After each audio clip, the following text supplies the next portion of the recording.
Hey, blessed day mga kabayan, welcome back sa aking channel, LiveW Vlogger.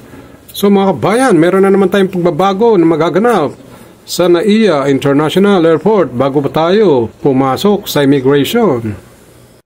Na kung dati ay dadaan ka muna sa mga immigration counter bago dumaan sa mga screening checkpoint.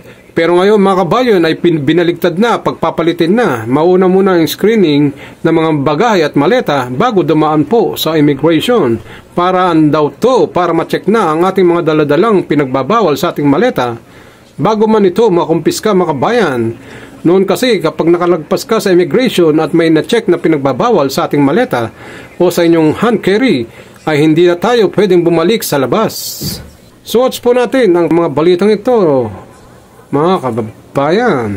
Isasagawa ng screening checkpoint bago ang immigration process sa Ninoy Aquino International Airport ayon sa Office for Transportation Security. Ayon sa OTS, ito ay para masiguro ang proseso ng pag-check ng mga kagamitan ng mga pasahero bago sila mapahintulutang pumasok ng Bureau of Immigration. Nila mas magkakaroon rin ng kalayaan na ang mga pasahero na ipasuri ang kanilang kagamitan bago pa ito makumpiska. Dagdag pa nila suportado rin ng NAIA Infracorp o NNIC ang naturang plano.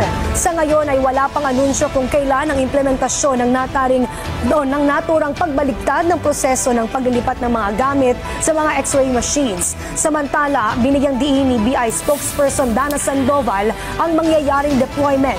Nila kanilang susuportahan ang anumang aksyon ng airport authorities hinggil sa pagpapadali ng daloy ng mga pasahero. At ngayon naman mga kabayan, maigpit nang pinatutupad ng Bureau of Immigration ang pagrerehistro natin sa e-travel bago tayo bumalik ng ibang bansa at bumalik sa Pilipinas. At dapat mga kabayan, 3 hours to 5 hours bago ang flight natin ay dapat nasa airport na tayo para hindi tayo maiwan ng ating eroplano.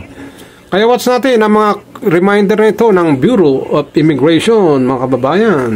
Again, constant reminder lang po, 72 hours po, kailangan i-fill out na po natin. Prior to our flight, we can fill out na po our e-travel before departure or before arrival. So habang nag-i-empake po, pwede na po tayong mag-fill out.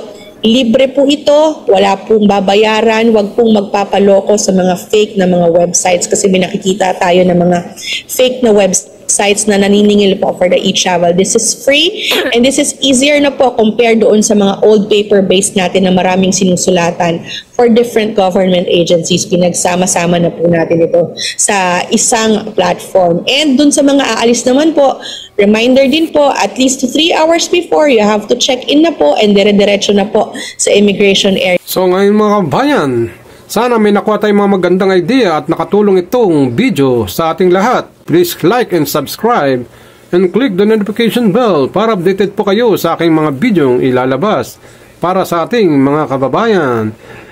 God be the glory.